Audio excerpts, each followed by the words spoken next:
This is breaking news from the Las Vegas Review-Journal, sponsored by Michael Gaughan's South Point Hotel, Casino, and Spa.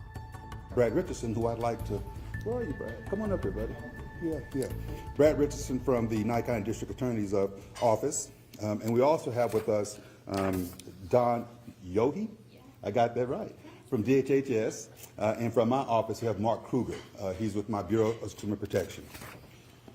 So we'll begin now. On June 17, 2019, a few short months after I became your Attorney General, I stood in this building and I announced that my office filed an expanded complaint against multiple opioid defendants to hold them accountable for the harms, risks, and impacts that the opioid crisis had had on Nevada and its residents.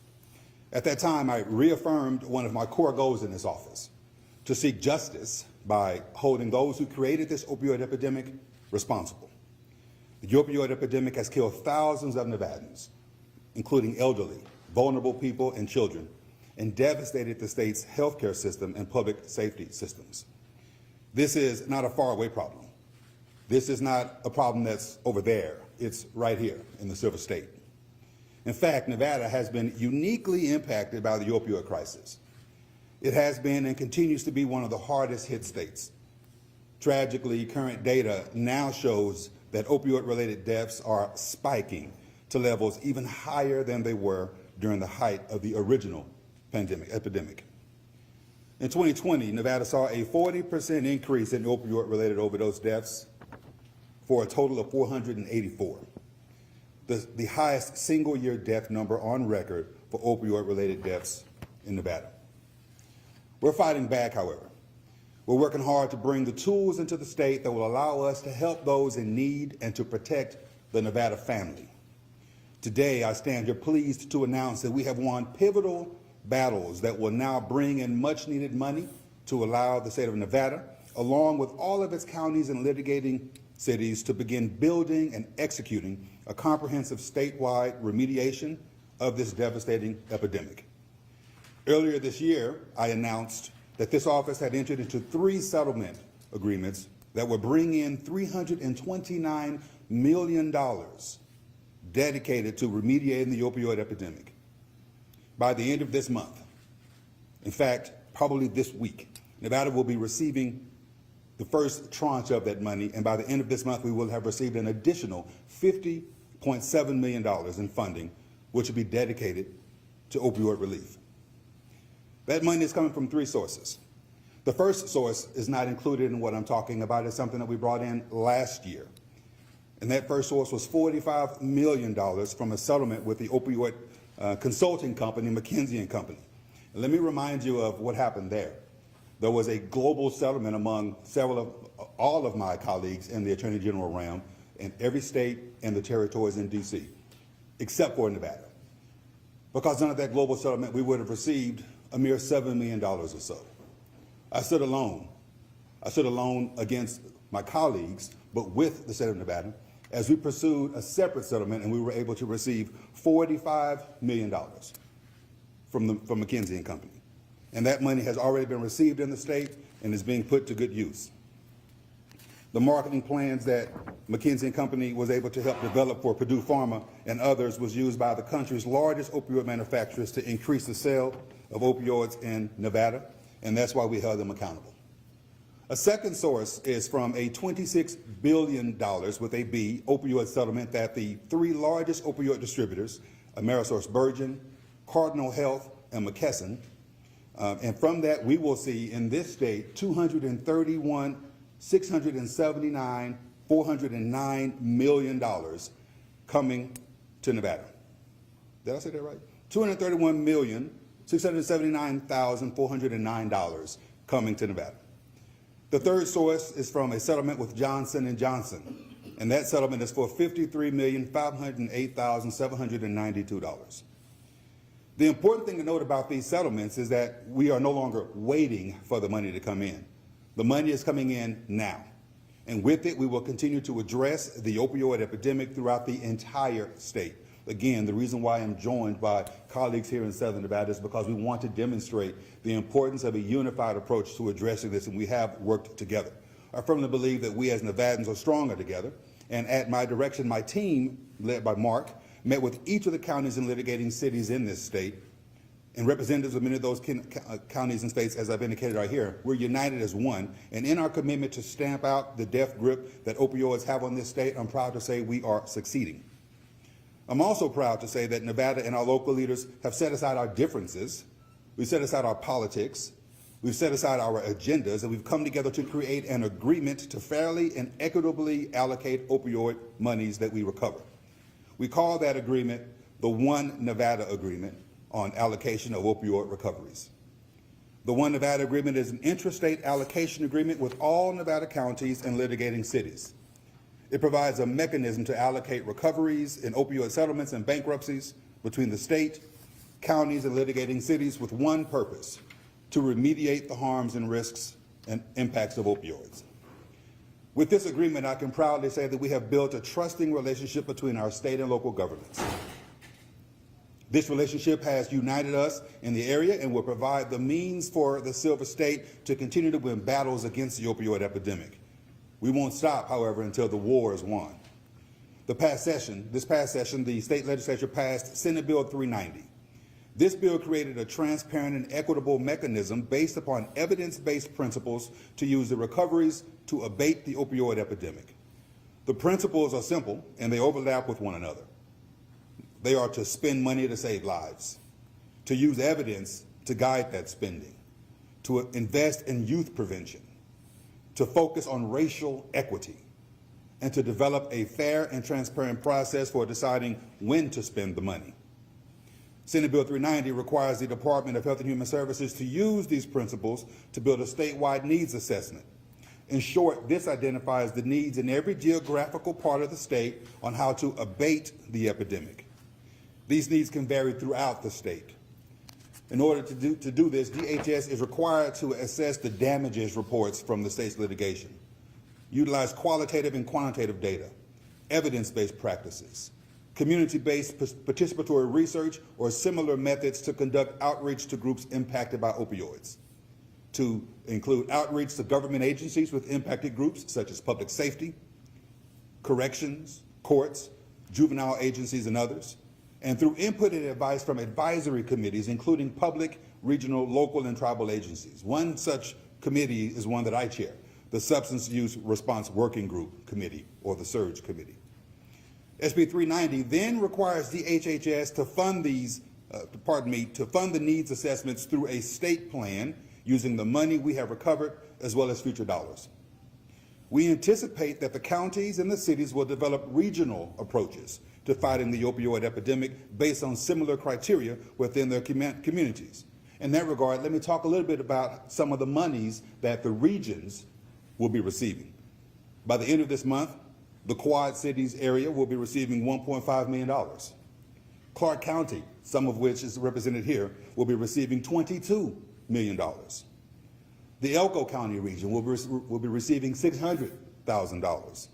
And the Washoe area, which I'll be up talking about today, will likewise be receiving monies under this tranche, $3.1 million. That's the regional amount, approximately.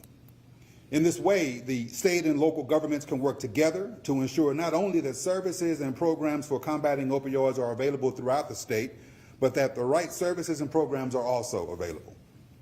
This money comes at a perfect time, as April is the National Month of Hope. We've joined together and brought money in to give hope to people of Nevada and to those who've suffered from the devastation and impact of this horrible epidemic. With this money, Nevada and its local governments can and will establish programs and services that are needed right now. Every day without these services is a day the problem continues to get worse. While we have won battles, this war is not finished.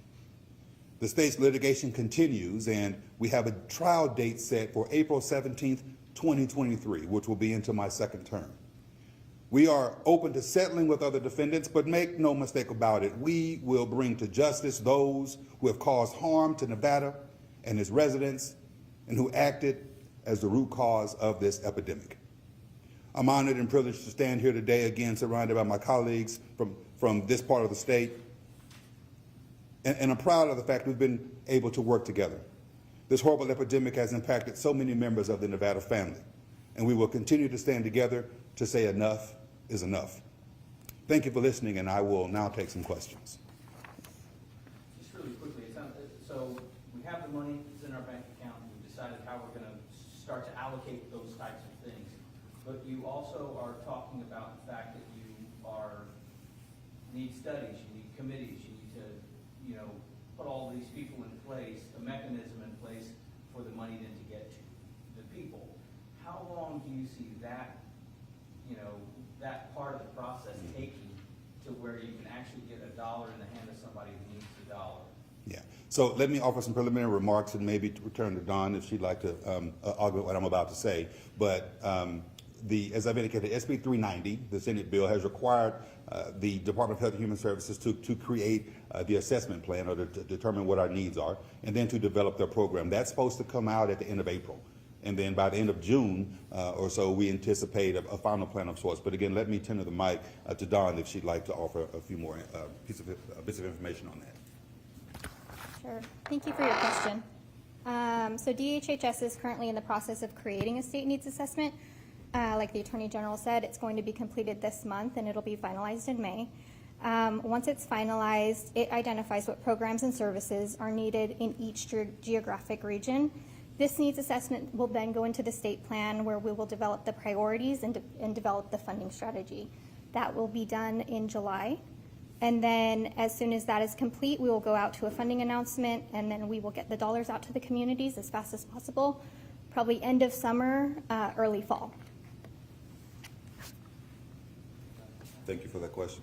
Any other questions? Have there been any talks, this might be for DHHS or anybody, any of the locals, but have there been any talks with the jurisdictions about initiatives that have shown promise in addressing the opioid epidemic, any kind of programs or initiatives that other jurisdictions have seen that help reduce or abate that issue? Okay. Anyone want to take that? Oh, sorry, go Sorry, ahead. no, finish up, please. And then you may. Okay. Currently, some federal funding is through our state opioid response grant. Through this funding, we have created programs already, including naloxone distribution, which is going to communities statewide. This includes education. We've also been working with healthcare providers on alternatives to opioid prescription. We're providing education about potential harms to counterfeit pills on the streets, and also looking at efforts to expand harm reduction. But have there been any talks with other jurisdictions about looking at, or like maybe working groups about looking at ways to really address this, as the Attorney General said, 40% increase in 2020. Are there ways to maybe better address or more quickly address this issue as this money starts funneling in? Yeah, in SB 390, it states that we do have to continuously complete needs assessments, and so we're going to continue doing that as needed. Thank you. First of all, I want to thank the Attorney General for the initiative and the push on this. But this has been ongoing for over 50 years right here in our community, and as he mentioned, it's grown unproportionately into its aggressiveness. I think what we need to be doing, because of the money that's come so far and will be coming, is work together, which is what he said.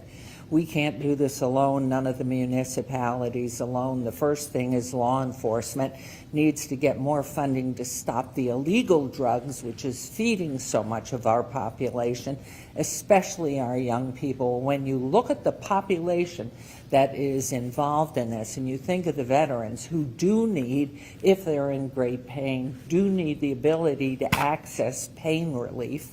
This is such a complicated issue, and I originally had been asked by Governor O'Callaghan in the 70s to serve on his alcohol and drug abuse committee, and have done a great deal of studying on this, but watch the population growth now, and we look at our homeless population.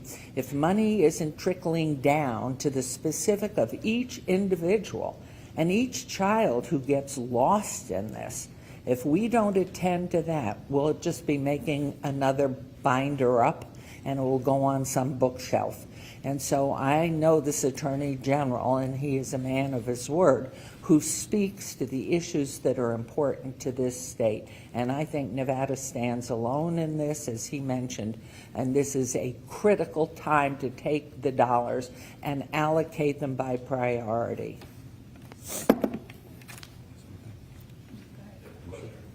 Well, before the next question, I just want to reiterate something that the mayor just said. Therein lies the approach, this unified approach, this approach where counties, cities, the state, municipalities are all getting together to work through this. We recognize this isn't isolated to Clark County. It's not isolated to Washoe. It's not isolated to Elko or to White Pine. This is a statewide issue. And that's why we, as the state, took the onus upon ourselves to ensure that we didn't just try to hoard up all of the resources. We worked together with everyone across the state, including my county, who is here as well, and others to try to address this. And so I think it's important to reiterate that. There was a question over here. Yeah, so this is obviously being broadcasted out right now. If someone out there has been impacted by the opioid epidemic and lost a loved one and would like to have input in on this because they feel that they should, what can they do? Will there be an opportunity for that? Well, I would say a preliminary remark and then open it up to the floor here, because I think there may be some of those here who have insight in that regard as well. But I chair the SURGE committee, the Substance Use Response Group Working Committee, which is a public committee. And we constantly have meetings that are open to the public. And the public, someone who fits the category you just mentioned, sir, can always attend our meetings virtually, in person, or otherwise. Send a letter, give us a phone call, and to offer their input in this arena. I'm certain that DHHS, through their work, is likewise open to receiving information from folks, hearing the stories, figuring out the ways in which we should be addressing this from a personally effective perspective. And I think that's important because, again, we recognize that this is a statewide issue that has individualized impacts that, like the governor just mentioned, like the mayor just mentioned. And so in that regard, we're open to hearing from them. Let me offer the mic to someone else who would like to.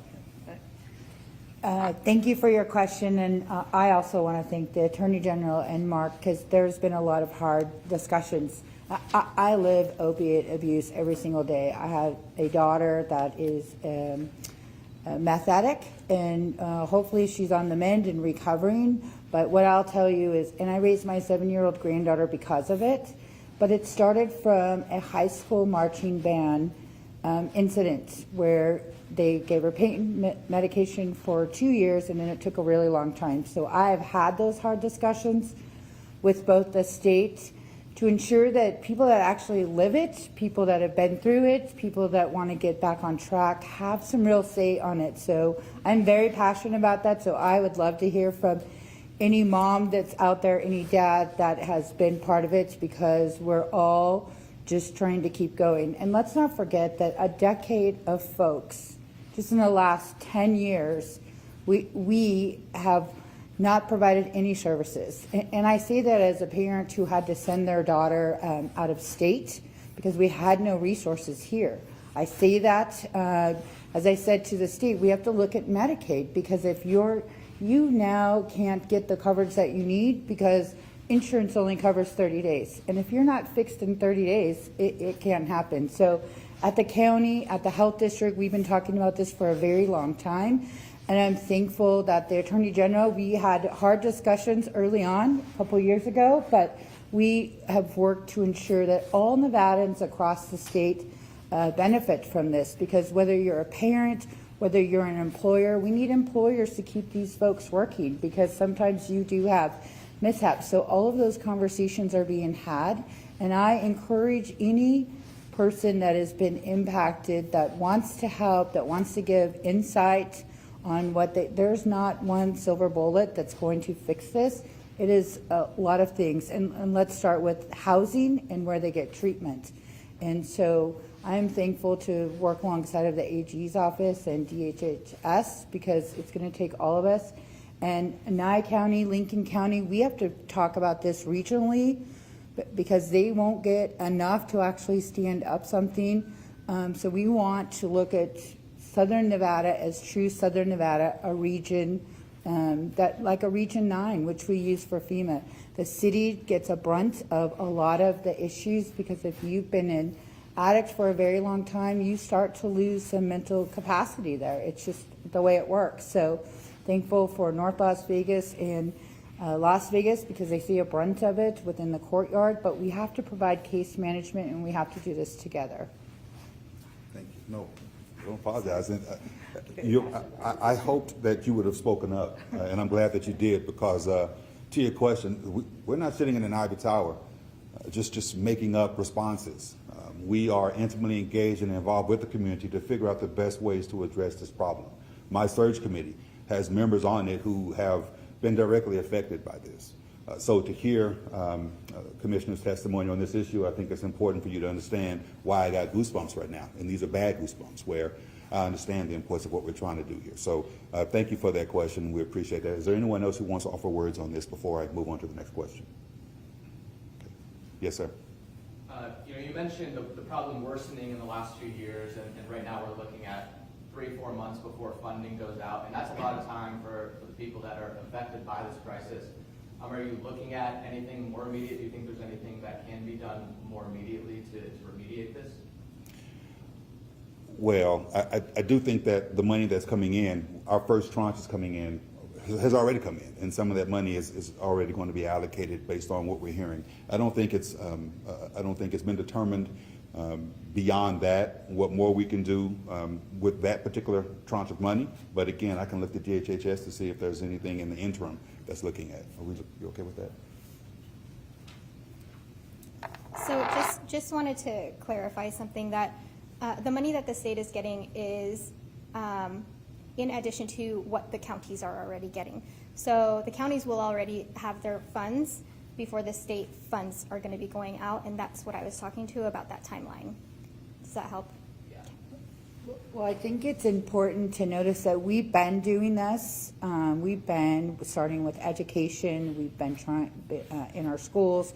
We're down with our nonprofit partners, but this additional money will really make a huge impact on the case management that we can provide. So in our state, we provide this much for mental health services, and we provide this much for homelessness. But having these large dollars, and these are only a few of the other dollars that we anticipate on getting, because I'm not settling for zero from some of these companies that made a whole bunch of money, but impacted a lot of people. So make no mistake, we've been working on this, but this additional money, both that the counties and the cities get and the state get, will actually be able to put some real infrastructure in to provide that case management. Any other? You don't have to stop talking, please. I mean, I have you here for. Yes, sir. Do you think that the settlement will actually change the behavior of the companies going forward, or is there a fear that with this litigation settlement, that they've learned that they can continue this behavior while just basically turning over a portion of their profit? Well, I'm going to ask Mark to think on whether he wants to add to what I'm about to say. But I have no doubt that some of the companies with whom we've already settled will change their behavior. McKinsey & Company will not be advising on opioids anymore, period. That's the ultimate change of behavior. Purdue, which is in bankruptcy right now, will spin off any efforts to develop opioids. We are removing them from the market in that regard. And so, yes, there will be, and we are going to be receiving injunctive relief as well as reports from these companies as a matter of these settlements that enable us to monitor and ensure that the terms of these settlements are being complied with. So, yes, I do anticipate changed behavior on behalf of these defendants, and that's something that we will certainly be monitoring strictly. But again, let me see if Mark wants to offer any additional comments on that. Attorney General Ford, I think you've got it. The really focus here is on the injunctive relief that General Ford mentioned, and that will not only curb the behavior, but it's also going to require additional reporting, especially from the distributors, to identify, spikes in sudden distribution or prescription of opioids. So that should help a lot.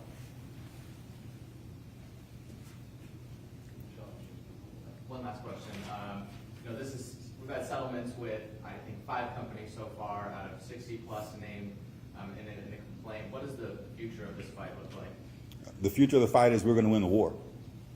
That's the future of the fight.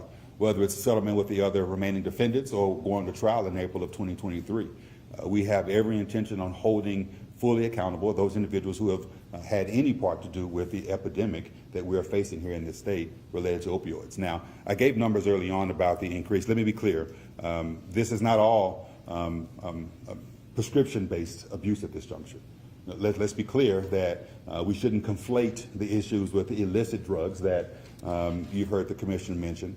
But at the same time, we recognize that that what prompted all of this in the first instance, in our estimation at least, was the sale of these, the inappropriate sale of these, the misleading sale of these, the deceptive trade practices that were associated with the sale of prescription opioids.